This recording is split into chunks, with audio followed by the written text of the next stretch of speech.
कार्तिक महात्म 5वां अध्याय। राजा पृथु ने कहा, मुने, आपने कार्तिक मास के स्नान का महान फल बतलाया है।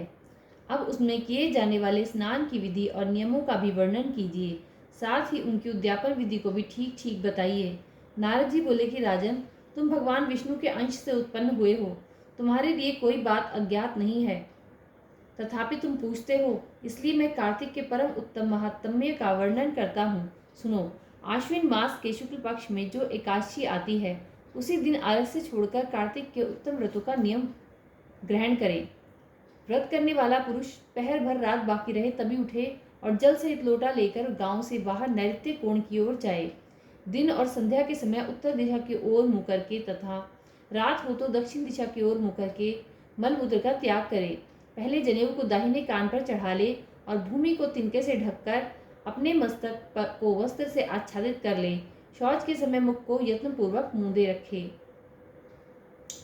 न तो थूके और न ही मुंह से ऊपर को सांसी खींचे।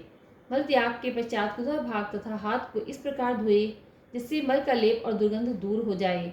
इस कार्य में आलस्य नहीं करना चाहिए। 5 बार गुदा, 10 बार बाएं हाथ में तथा 7 बार दोनों हाथों में मिट्टी लगाकर धोए। फिर एक बार लिंग में 3 बार बाएं हाथ में और 2 बार दोनों हाथों में मिट्टी लगाकर धोए। यह गृहस्थ के लिए शौच की विधि बताई गई है। ब्रह्मचारी के लिए इससे दुगुना, वानप्रस्थ के लिए तिगुना और सन्यासी के लिए चौगुना करने का विधान है। रात को दिन की अपेक्षा आधे शौच मिट्टी लगाकर धोने का नियम है। रास्ता चलने वाले व्यक्ति के लिए उससे भी आधे शौच का विधान है। शौच कर्म से हीन पुरुष की समस्त क्रियाएं निष्फल हो जाती हैं। जो अपने मुंह को अच्छी तरह साफ नहीं रखता, उसके उच्चारण किए हुए मंत्र फलदायक नहीं होते। इसलिए यत्न पूर्वक दांत और जीभ की शुद्धि करनी चाहिए। गृहस्थ पुरुष किसी दूध वाले वृक्ष की 12 अंगुल की लकड़ी लेकर दातुन करे। दातुन करने के पहले वनस्पति देवता से इस प्रकार प्रार्थना करे, आयुर्बलम यशोवर्चः प्रजाश पशुवसूनि च ब्रह्म प्रज्ञां च मेधां च त्वं नो देहि वनस्पते। हे वनस्पति, आप मुझे आयु, बल, यश, तेज, संतति, पशु, धन, ब्रह्म ज्ञान और स्मरण शक्ति प्रदान करें। इस मंत्र का उच्चारण करके दातुन से दांत साफ करनी चाहिए। प्रतिपदा, अमावस्या, नवमी, षष्ठी, रविवार तथा चंद्रमा और सूर्य ग्रहण के दिन दातुन नहीं करना चाहिए। व्रत और श्राद्ध के दिन भी लकड़ी की दातुन करना मना है। उन दिनों जल के 12 कुल्ले करके मुख शुद्ध करने का विधान है। कांटेदार वृक्ष कपास, सिंधुवार, ब्रह्म वृक्ष, पलाश, बरगद, एरंड और दुर्गंध युक्त वृक्षों की लकड़ी को दातुन के काम में नहीं लेना चाहिए। फिर स्नान करने के पश्चात भक्तिपरायण एवं प्रसन्नचित होकर चंदन, फूल और तांबूल आदि पूजा की सामग्री ले भगवान विष्णु अथवा शिव के मंदिर में जाएं। वहां भगवान को पृथक पृथक पाद्य, अर्घ्य आदि उपचार अर्पण करके स्तुति करें तथा पुनः नमस्कार करके गीत आदि मांगलिक उत्सव का प्रबंध करें। ताल, वेणु और मृदंग आदि बाजों के साथ भगवान के सामने नृत्य और गान करने वाले लोगों का भी तांबूल आदि के द्वारा सत्कार करें। जो भगवान के मंदिर में गान करते हैं वे साक्षात विष्णु रूप हैं। कलयुग में किए हुए यज्ञ, दान और तप भक्ति से युक्त होने पर ही जगत गुरु भगवान को संतोष देने वाले होते हैं। राजन, एक बार मैंने भगवान से पूछा, देवेश्वर, आप कहाँ निवास करते हैं? तो वे मेरी भक्ति से संतुष्ट होकर बोले कि नारद, ना तो मैं बैकुंठ में निवास करता हूँ और न योगियों के हृदय में। मेरे भक्त जहाँ मेरा गुणगान करते हैं मैं वहीं पर रहता हूँ। शिरीष, सिरस, उन्मत्त, धतूरा, गिरिजा, मातुलुंगी, मल्लिका, मालती, सेमल, मदार और कनेर के फूलों से तथा अक्षतों के द्वारा श्री विष्णु की पूजा नहीं करनी चाहिए। जवा, कुंद, सिरस, जूही, मालती, केवड़े के फूलों से श्री शंकर जी का पूजन नहीं करना चाहिए।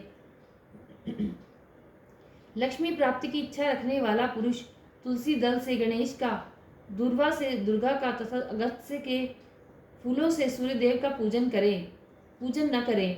इस प्रकार पूजा विधि पूर्वक करके देव भगवान से क्षमा प्रार्थना करें। मंत्रहीनम, क्रियाहीनम, भक्तिहीनम सुरेश्वर, यत्पूजितं मया देव परिपूर्णम तदस्तु मे। देवेश्वर, देव, मेरे द्वारा किए गए आपके पूजन में जो मंत्र विधि तथा भक्ति की न्यूनता हुई हो वह सब आपकी कृपा से पूर्ण हो जाए। तदनंतर प्रदक्षिणा करके दंडवत प्रणाम करें तथा पुनः भगवान से त्रुटियों के लिए क्षमा याचना करते हुए गायन आदि समाप्त करें। जो इस कार्तिक की रात्रि में भगवान विष्णु अथवा शिव की भली भांति पूजा करते हैं, वे मनुष्य पापहीन हो अपने पूर्वजों के साथ श्री विष्णु के धाम को जाते हैं। कार्तिक महात्म्य में 5वां अध्याय समाप्त। शनिवार की कथा। एक ब्राह्मण था, पाठ करने जा रहा था। रास्ते में शनिचर महाराज मिले। ब्राह्मण बोला कि कहाँ जा रहे हो? शनिचर बोला कि राजा के लगने जा रहा हूँ। ब्राह्मण बोला कि राजा के लगेगा, सारी प्रजा दुखी होगी, मेरे लग जा। शनिचर बोला कितने समय के लिए? तो शनिचर से ब्राह्मण बोला 7 साल की ना ऊटी जाए, 5 साल की ना ऊटी जाए, 2.5 साल की ना ऊटी जाए, 1.25 साल की ना ऊटी जाए। 1.25 पहर की ओटली नदी के किनारे जाकर बैठ गया। आसन बिछा के पाठ करने लगा। ओम नमो भगवते वासुदेवाय नमः 5 बार कह के माला फेरने लगा। नदी में 2 मतीरे बहे जा रहे थे। उसने निकाल करके घोड़े के नीचे रख लिए। राजा के लड़कों के सिर बन गए। एक आदमी ने देखा कि राजा के लड़कों के सिर काट के रखे हैं, तो ब्राह्मण ने कहा कि किसी से कहिए मत, दशा लग रही है। उसने 1 से कही, 2 से कही, सारी नगरी में बात फैल गई। राजा ने आदेश दिया कि ब्राह्मण को सूली पे चढ़ा दो। सोने की घड़वाई वो भी टूट गई, चांदी की घड़वाई वो भी टूट गई, तांबे की घड़वाई वो भी टूट गई, लोहे की घड़वाई वो भी टूट गई। जो घड़वावे वही टूट जावे। इतनी देर में 1.25 पहर पूरा हो गया। राजा के लड़के खेलते खेलते आ गए। रानी बोली कि महाराज, ब्राह्मण सूली पे चढ़ा दिया होगा, अब हमारा पाप कैसे उतरेगा?